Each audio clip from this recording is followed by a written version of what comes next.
All right, this is the 300 or 400 mile breakdown. I don't know how many miles I ride because I don't actually use the computer.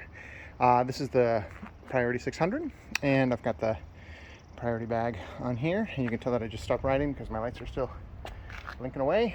So I normally only ride about 13 miles a day, 7 miles to work and 7 miles back, so 14 miles, whatever. Things have been going great. A couple of things. The front fender is really hard to get to not rub, so I've just taken it off. I have some ideas. Basically, the bracelet comes up this way.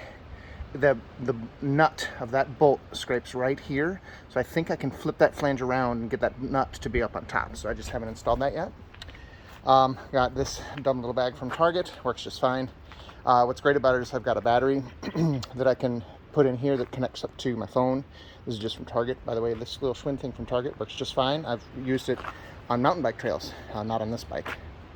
A couple of things. The brakes, especially in the back, are making a wug wug wug wug wug sound when I really brake hard. I took it to the bike shop. They couldn't find anything, although the guy there, I probably outweigh him by 100 pounds, so maybe he never had to put the force on that I did. Front brakes were a problem too, but that's because when we first got it to get the brake perfectly aligned, it didn't actually sit all the way down in the drops, so the mechanic helped me out so that now when I take the wheel off, I just force it all the way back down, and so the front brake is working great. Squeaks a little bit, I guess. I did just today hear the squeaky sound you've heard people talk about on the belt. I think it's basically the unzipper sound down here that makes that sound. So I just sprayed a little bit of water on it and that sound went away.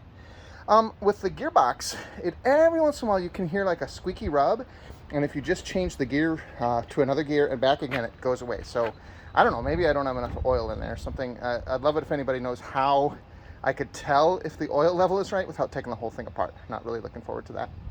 My last video didn't have this nice saddle. I do like the saddle. I didn't think I liked skinny saddles because I got a big fat butt, but you know what, it works just fine. Yeah, so I'm loving the gears. I typically ride an 7 or 8, and that gives me a ton. You see, just as I come into my driveway, I put it down to 5, just so when I leave in the morning, I'm good to go. I almost never use 4, 3, 2, or 1, but it's so nice to know that they're there. And I use 12 only when I'm going down the big gigantic hill. I have about a 1.5 mile hill at the beginning of my ride. So, you know, 400 miles in and going great. Oh, one little thing about this bag already, I'm frustrated.